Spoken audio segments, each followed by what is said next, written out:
But let's move and stay within the Southern Africa space, by the way, with two of Africa's leading executives, Rap Mupita of the MTN Group and Sim Shabalala of Standard Bank, share their insights into the future of banking, telecommunications, and global leadership. Now, the Fireside Chat was the third edition of what is called the Yellow Chair.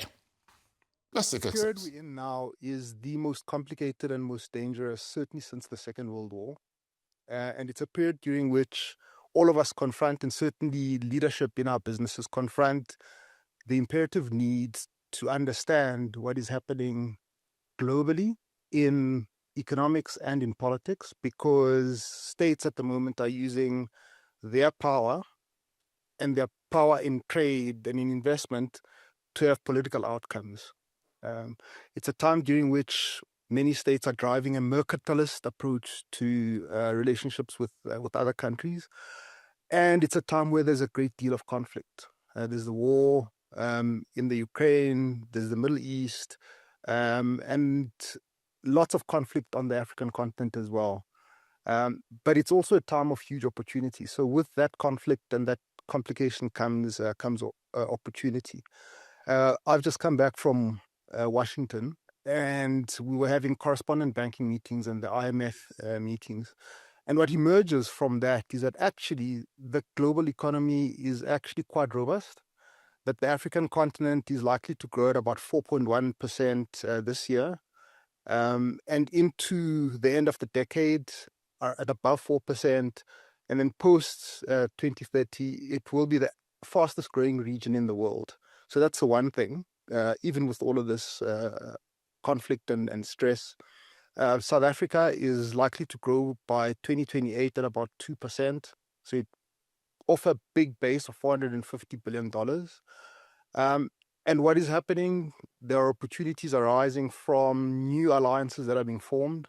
So during the Cold War, you had two blocks. You had to be on one side, whereas at the moment, people are having strategic partnerships. So the continent is in partnership with the Japanese, TICAD, the Chinese, FOCAC, with the US. There was that leadership conference that was held in Luanda just the other day, with the EU, with the Indians, with the Turkish, etc. And our job, and certainly the banker's job, is to identify those new trade and investment flows and exploit them for the benefit of the people of Africa. We see our role as being a convener of all of that. We are in the center of the economy.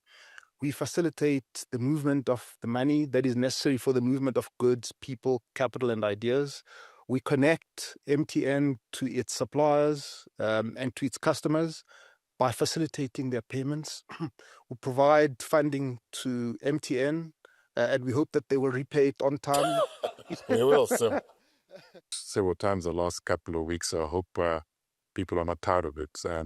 It's Vladimir Lenin who said there's sometimes decades where nothing happens, and then there are weeks where decades happen.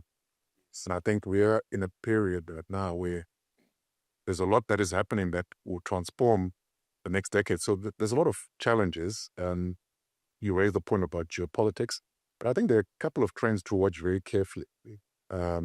The geopolitical dimensions, as Sim has articulated, are important. I think there's a demographic dimension to the period we're in.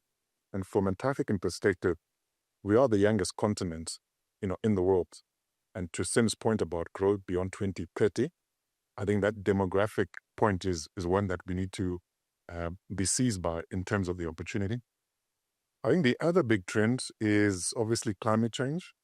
And I know there's been a pullback a little bit now around the talk about the climate change and what we need to do to keep this only home we know inhabitable in terms of temperatures.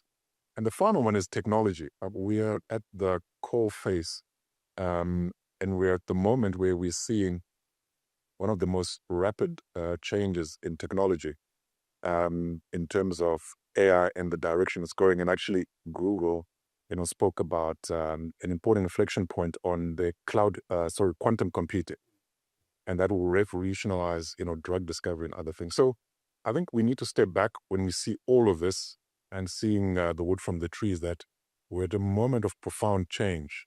that in 10 years down the track, we'll look back and say, we lived through that moment.